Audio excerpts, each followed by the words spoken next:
I balanced the warm paper bag against my belly, humming softly as I pushed open the glass door to my husband's office. The smell of roasted chicken and fresh bread filled the air, his favorite.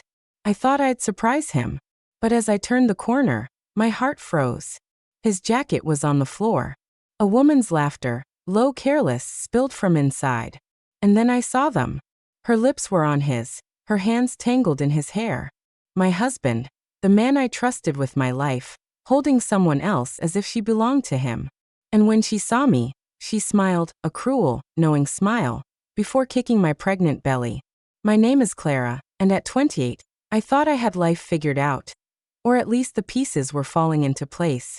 I wasn't rich, but I was comfortable. I wasn't extraordinary, but I was proud of what I had built. Every morning, I woke up in the small but sunlit apartment Daniel and I shared downtown. The curtains were thin, and the city light always bled through early, painting the room gold before the alarm rang. Daniel hated it, said the brightness disturbed his sleep. But I loved it. To me, it felt like waking up inside a painting, proof that the world was alive outside our little home. Pregnancy had changed me. Before, I rushed everywhere, coffee in one hand, phone in the other, always late to something. Now my mornings were slower, gentler. I pressed my hand against my belly as if to remind myself I wasn't alone anymore. There was a rhythm to those mornings. The kettle whistling, the clink of a spoon in a cup, the faint sound of traffic building outside. I worked as a graphic designer at a modest firm. Nothing glamorous, but it gave me a sense of identity. People came to me when they wanted something to look sharp, clean, or memorable. I liked that. I liked solving problems that had no words, only colors and shapes. My colleagues often joked that I had the patience of a saint because I rarely lost my temper, even when deadlines piled up. At work, I wasn't Daniel's wife or the pregnant woman. I was just Clara, the one who listened carefully, who brought extra snacks for the office fridge, who remembered birthdays. Daniel, on the other hand, was everything I wasn't. He was loud, ambitious, and loved to be seen.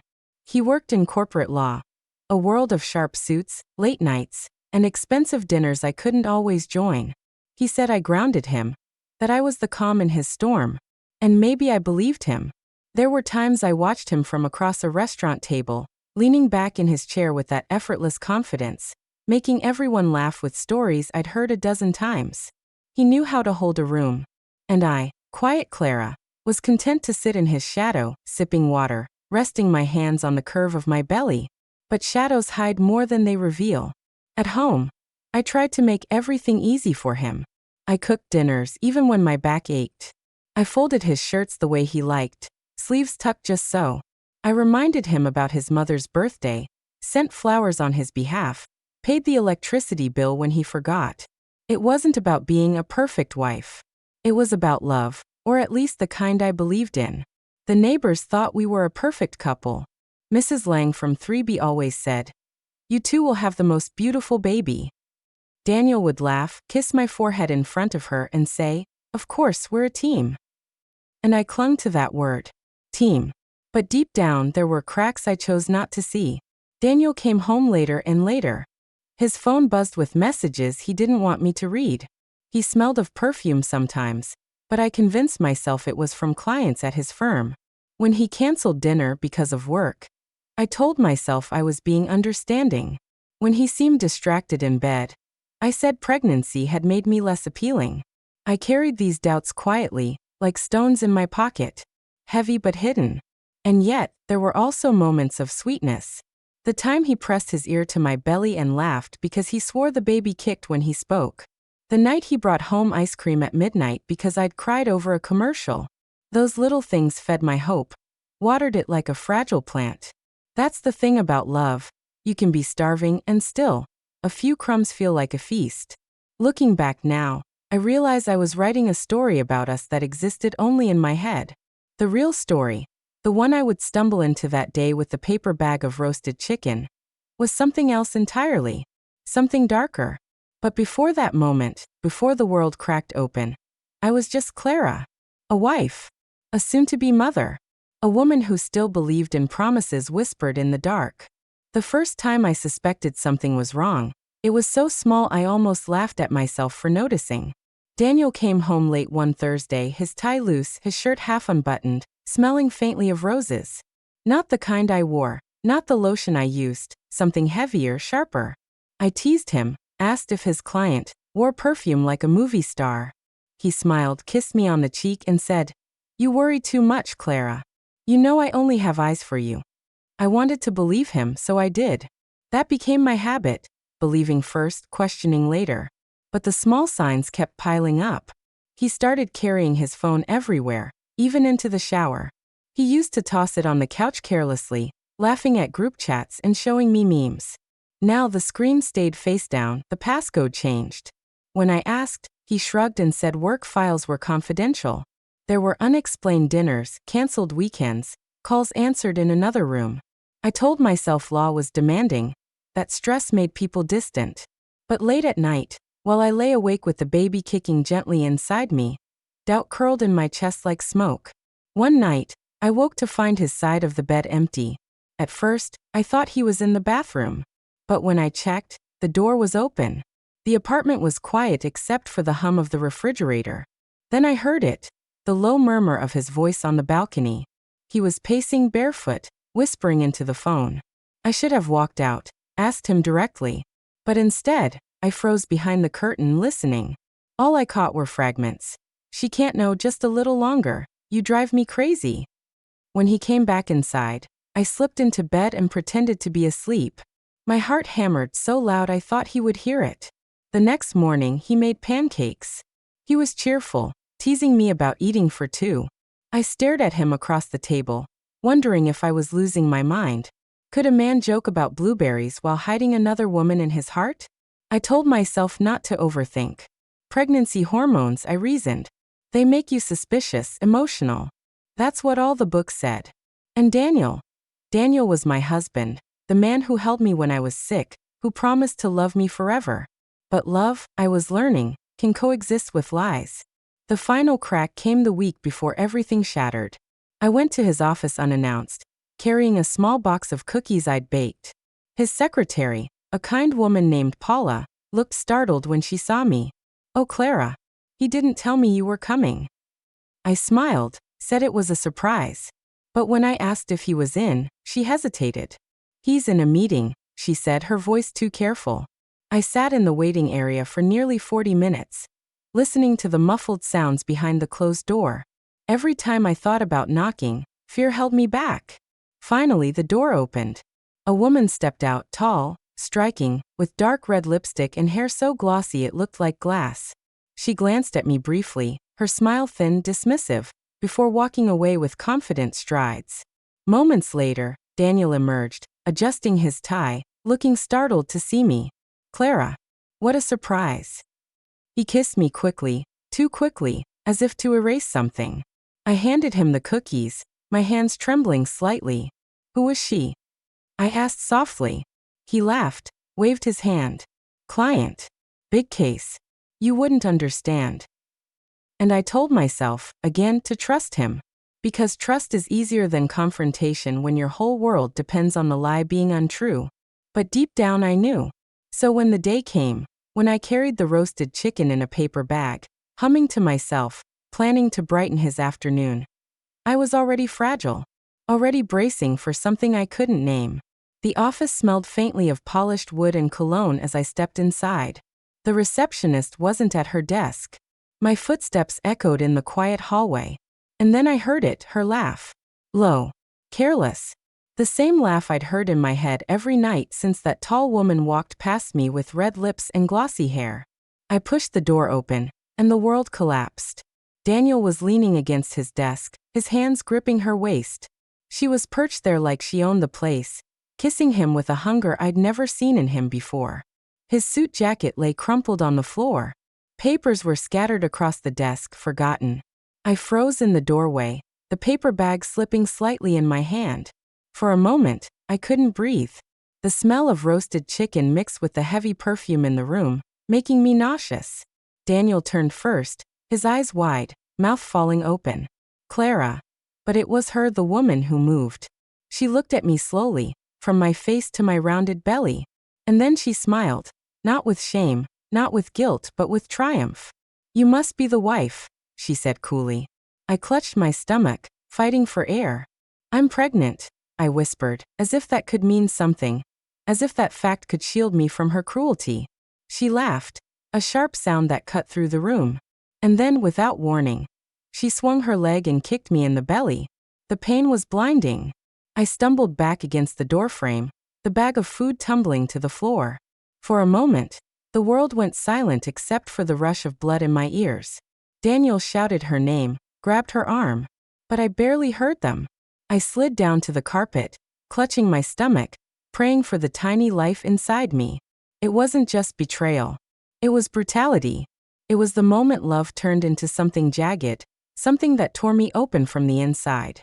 And as I lay there on the floor of his office, my husband caught between me and the woman he'd chosen, something inside me hardened. Something I didn't recognize yet, but would come to know well. It was the beginning of revenge. The silence after her kick was worse than the sound itself. I remember pressing both hands against my stomach, my breath shallow, the carpet rough beneath my palms. The world blurred, but one thought repeated like a drum. My baby, my baby. Daniel crouched beside me, his voice sharp, panicked. Clara, are you okay? Did it hurt the baby? Should I call someone? I looked up at him, his face pale, his tie askew, lipstick smudged on his collar. The man I had loved for 6 years, the man I trusted to build a family with, looked like a stranger. And behind him, she leaned back against the desk, crossing her arms with a smirk. Not a shred of regret. Not an ounce of fear. You're pathetic, she said to me, her voice dripping with disdain. Dragging yourself here like some desperate housewife. Did you think a bag of chicken would keep him faithful? Her words sliced deeper than her kick. I tried to stand, but my legs trembled. Daniel reached for me, but I jerked my arm away. Don't touch me, I whispered, my throat tight. For a moment, he looked torn, like a boy caught between 2 playgrounds, unsure where to run. Then he turned on her. What the hell was that, Melissa? You could've. Oh please, she interrupted, rolling her eyes. She'll be fine. Don't act like you didn't want her out of the way eventually. The air left my lungs. Out of the way. That's what I was to her. And maybe, deep down, to him too. I stumbled out of the office before either of them could stop me. My steps echoed in the empty hallway, and the receptionist returned just in time to see me holding my belly, my face pale. She started to ask something, but I shook my head and pushed past her, barely making it to the elevator. The ride down felt endless. My reflection stared back at me in the mirrored walls. Eyes swollen, lipstick smudged, hair tangled. I looked like someone I didn't know. When I reached the lobby, people bustled around, laughing, answering phones, living their ordinary lives. Nobody knew that my world had collapsed 10 floors above. At home, I locked the door and slid to the floor, my body shaking.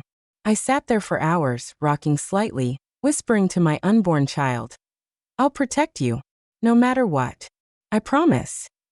That night, Daniel came home late. I heard the click of his key, the soft thud of his shoes by the door. I stayed in the kitchen, staring at the cold plate of dinner I hadn't touched. Clara, he began, his voice cautious, like someone approaching a wounded animal. We need to talk. I turned slowly. Talk. After what happened? After she. My voice cracked. I pressed a hand to my stomach, anger mixing with fear. She could have killed our baby. He flinched, but instead of rage, he gave me excuses. It was a mistake. She lost her temper. She didn't mean.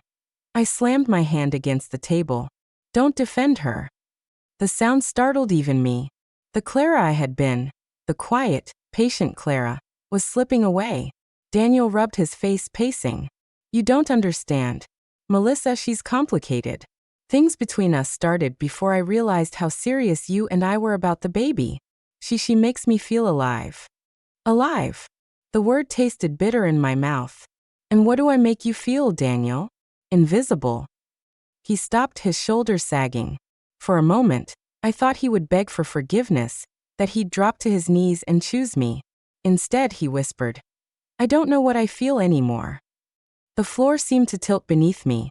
Days blurred after that. He stayed out longer, sometimes not coming home at all. When he did, he was distracted, guilty, but not enough to change.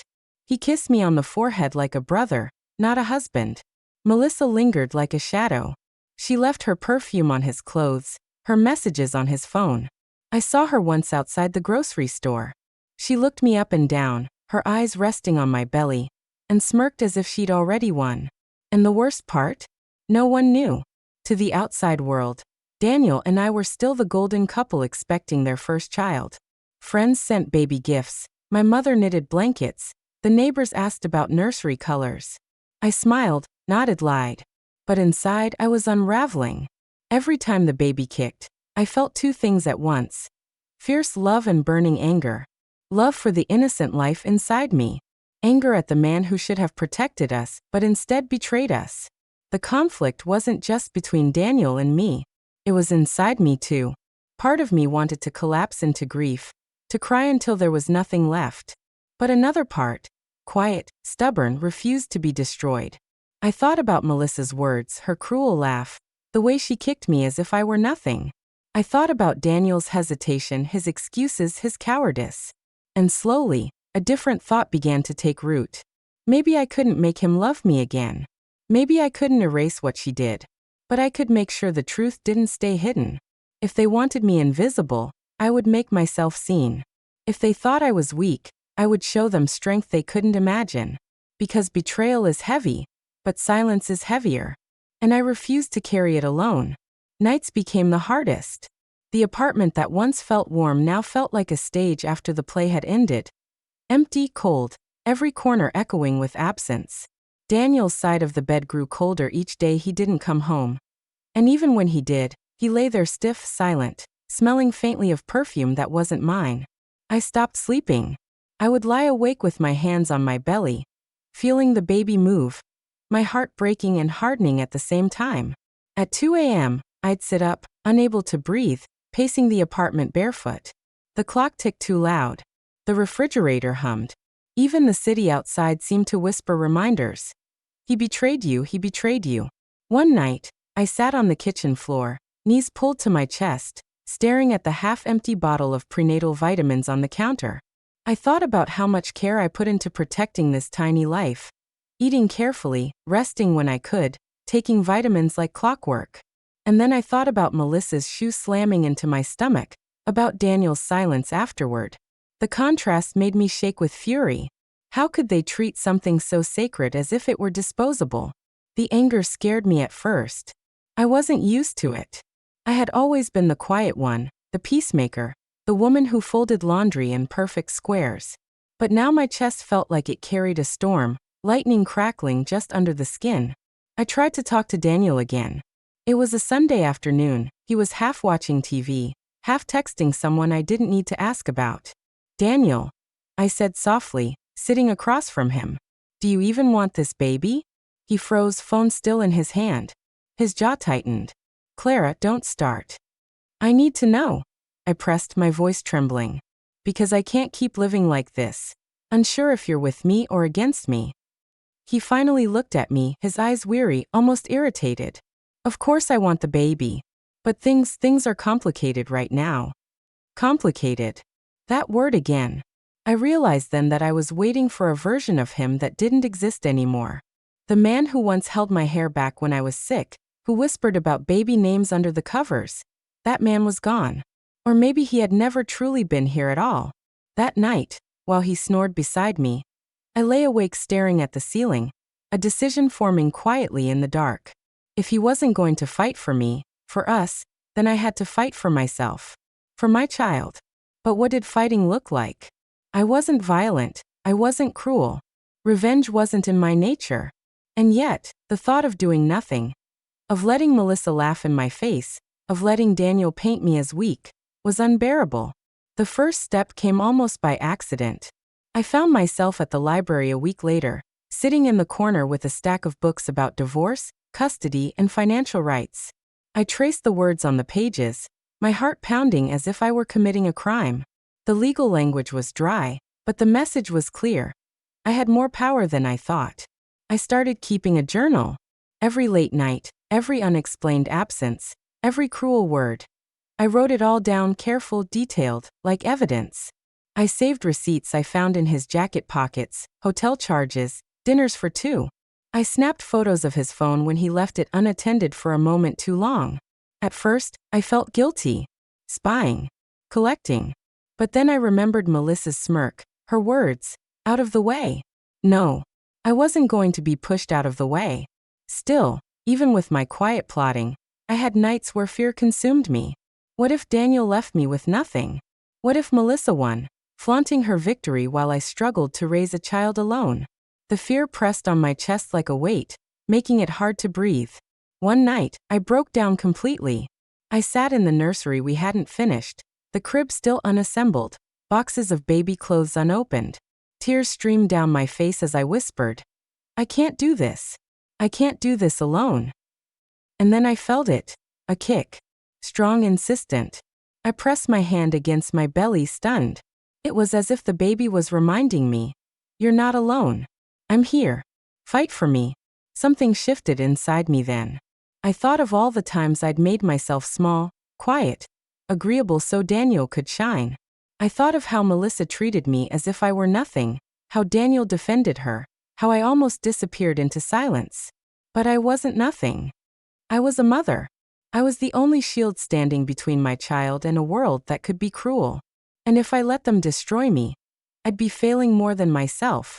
I'd be failing the life I carried. The storm inside me no longer scared me. It steadied me. I wiped my tears, took a deep breath, and whispered to the baby, we're going to be okay. I'll make sure of it. They won't win. That night, for the first time in weeks, I slept soundly. Because I had decided, revenge, for me, wasn't going to be about shouting or fighting. It was going to be about truth. About showing the world who Daniel really was, who Melissa really was. About taking back the power they tried to strip from me.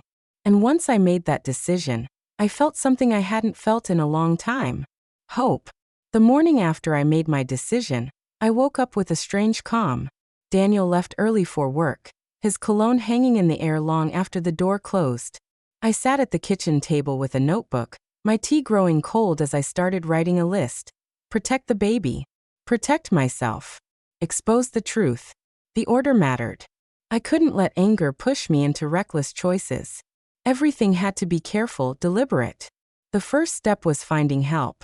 I called a lawyer, recommended quietly by a colleague at work who had gone through her own messy divorce years ago. When I walked into the office, my hands shook, but the lawyer, a woman named Janet, greeted me with a steady kindness. Tell me everything, she said, pen poised. And for the first time I did. I told her about the late nights, the lipstick, the hotel receipts, the day in the office, even the kick that nearly stole my breath, and my child. Her eyes narrowed at that detail, her pen pressing harder against the paper. You have more power than you think, Clara, she said firmly when I finished. Especially with the baby on the way. But we'll need evidence. Solid, undeniable evidence. Can you get it? I nodded, though fear coiled in my stomach. Getting evidence meant living a double life. By day, I played the part of the quiet wife, smiling faintly when Daniel bothered to come home. By night, I became someone else entirely, methodical, watchful, unflinching. I went through his pockets when he showered. I checked credit card statements, memorized numbers, saved copies on a hidden USB drive. I even created a new email account to store everything in case he found my journal. But it wasn't easy. There were nights I found nothing, just empty receipts from gas stations or dinners that could have been with anyone. Nights I lay awake questioning myself, wondering if I was turning into the very thing I hated. Secretive, deceptive. And there were close calls. Once, he caught me holding his jacket a little too long, my fingers brushing the receipt in the pocket. His eyes narrowed. What are you doing? He asked sharply. Checking if it needs washing, I said quickly, forcing a smile. He stared at me for a moment too long before shrugging. Don't bother. I'll take care of it. That night, I couldn't stop shaking. If he ever discovered what I was collecting, the little safety net I had would vanish. Still, I pressed on. I also started quietly building support. I confided in Paula, his secretary, the same woman who had hesitated that day I brought cookies. When I finally told her what I'd seen, tears filled her eyes. I'm so sorry, Clara. I I suspected, but I didn't want to interfere. If you need anything, dates, times, just ask. Her words were a lifeline. With her help, I pieced together a clearer timeline of his meetings, each one matching the nights he didn't come home. But even as the truth grew sharper, so did the pain. There were moments I faltered. Like the evening I sat alone in the half-finished nursery, folding a tiny pair of socks, and wondered if revenge would change anything. Would exposing him make me whole again? Or would it just prove that the man I loved never really existed? And then I'd remember Melissa's smirk, her kick, the way Daniel said she made him feel alive. And the doubt hardened back into resolve. Still, setbacks tested me. Daniel began staying with Melissa openly, not even bothering to hide it. One weekend, he didn't come home at all. When he finally returned, I confronted him, my voice trembling but steady. "Were you with her?" His eyes were cold, almost bored. "You already know the answer, Clara. Why keep asking?" Something inside me cracked at his indifference. The man I once thought would fight for me couldn't even muster guilt anymore. After he went to bed, I stood in the bathroom, staring at my reflection. My face looked thinner, my eyes harder. I barely recognized the woman staring back. But maybe that wasn't a bad thing. Maybe I needed to become someone new to survive this. The hardest setback came 2 months later. Janet called me in for a meeting and told me the financial situation was more tangled than I'd expected. Daniel had shifted money into joint investments without telling me, making it harder to separate my share cleanly. "If we're not careful," she warned, "he could try to cut you off, leave you with almost nothing." The thought made my blood run cold. I had the baby to think about. That night, I nearly gave up.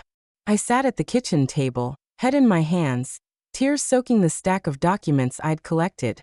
For the first time, I felt truly powerless. But then something unexpected happened. The next morning, I received a call from an unknown number. It was Paula. "I don't know if this will help," she said, her voice low. "But I found something. Emails. From his work account. He's been using company funds for personal trips with her." For a moment, I couldn't breathe. Not only was he betraying me, he was risking his career, his reputation, everything. And suddenly, I saw the shape of my revenge more clearly. It wasn't just about me anymore. It was about showing the world who he really was. About stripping away the mask he wore so easily. The ambitious lawyer, the charming husband, the respectable man. And with every document, every receipt, every email, I was one step closer. The setbacks had tested me, but they also sharpened me. I wasn't just Clara, the betrayed wife. I was Clara, the woman quietly gathering an arsenal of truth. And when the time came, I wouldn't just survive. I would make sure they both knew exactly who I was. It began quietly, almost too quietly for what it would become. Janet and I sat in her office, the blinds drawn, stacks of papers spread between us. Receipts, emails, witness statements. All the fragments I had collected like broken glass. Now arranged together, they formed a mirror. And in that mirror, Daniel's face stared back, unfaithful, reckless, corrupt. "Clara," Janet said, her voice calm but charged, "we're ready." The words vibrated through me. Ready. After months of living in shadows, I finally had the chance to step into the light. We didn't just have proof of his affair. We had evidence of financial misconduct. Company funds funneled into hotel suites, dinners, weekend getaways with Melissa. It wasn't just betrayal of me. It was betrayal of his firm, his colleagues, his entire reputation. But exposing him wasn't simple. We needed the right moment, the right setting. Somewhere public enough that he couldn't twist the story.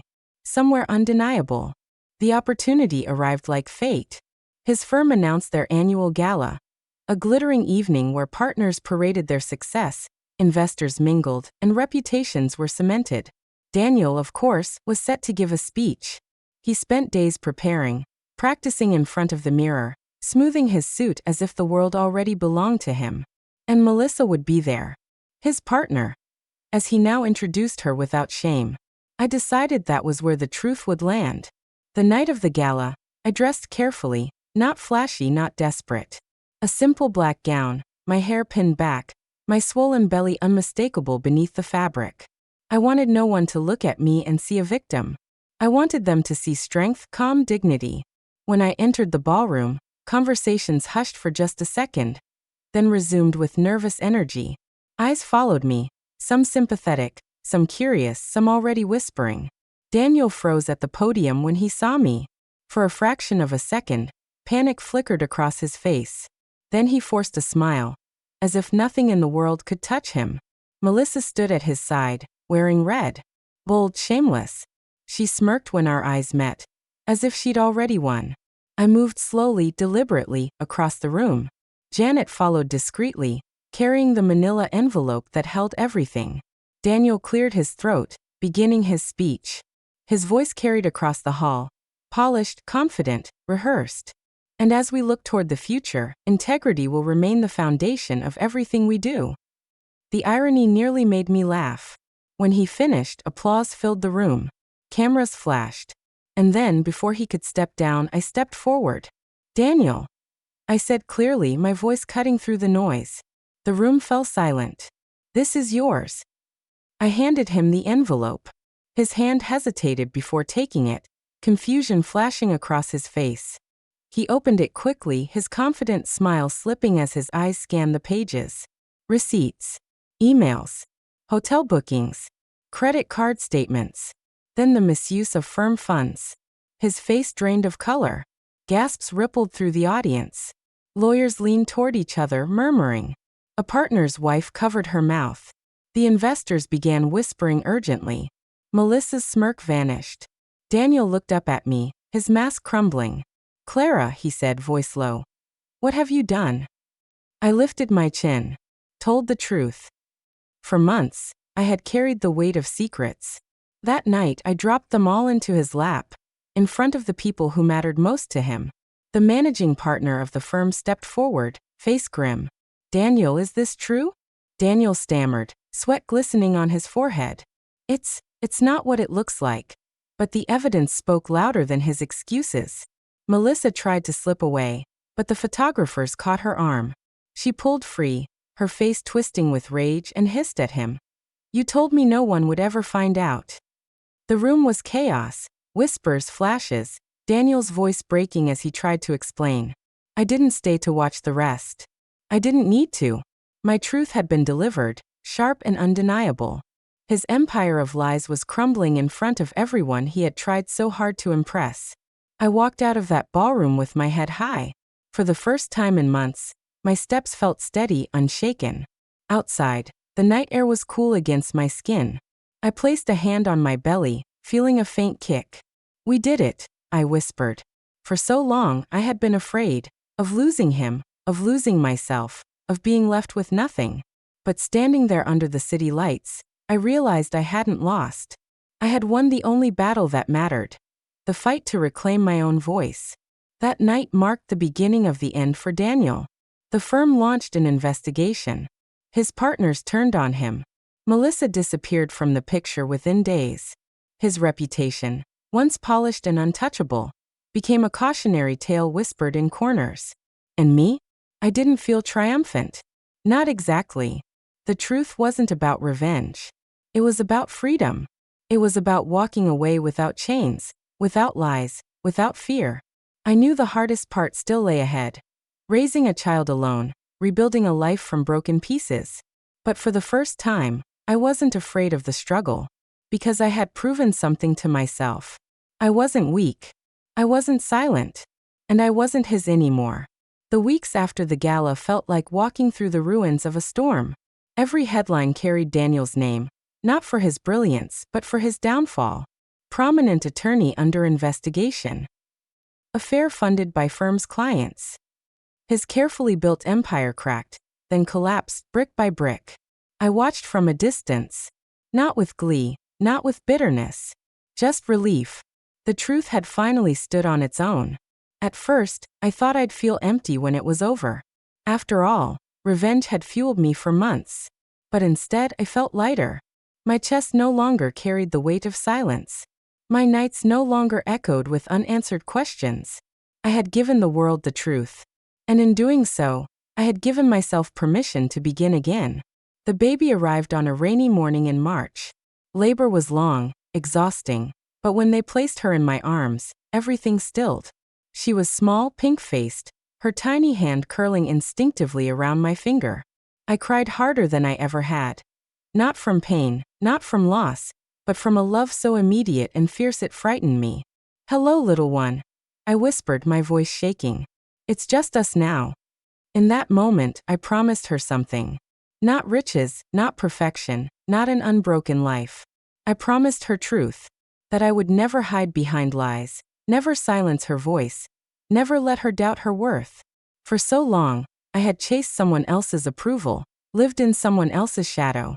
Holding her, I realized I never wanted her to do the same. Daniel tried in his way to return. A few weeks after the investigation began, he called. His voice was softer, stripped of the arrogance that once dripped from every word. "Clara," he said, "we need to talk. About the baby. About us." I listened. Then I answered quietly, "There is no us, Daniel. Not anymore." "But I'm still her father." "Yes," I interrupted. "And when she's older, she'll know that. She'll know you loved her in your own way. But she will also know the truth about why I left, why we're not together. I won't hide it from her." Silence stretched across the line. Then he whispered, "You destroyed me." I closed my eyes, steadying myself. "No, Daniel. You destroyed yourself. I just stopped protecting the lie." I hung up before he could answer. My hands trembled, but not from fear. From finality. The last thread between us had snapped. Life as a single mother was not easy. There were nights when the baby cried for hours, and I sat on the floor, exhausted, whispering, "I don't know if I can do this." There were mornings when I went to work bleary-eyed, juggling deadlines and bottles, wondering if I'd ever feel whole again. But there were also moments, small, radiant ones, that reminded me why it was worth it. Her first smile. The way her tiny head rested against my chest. The quiet evenings when I read aloud to her, even though she didn't yet understand the words. And slowly, piece by piece, I rebuilt. Janet remained by my side, more than just a lawyer, a friend.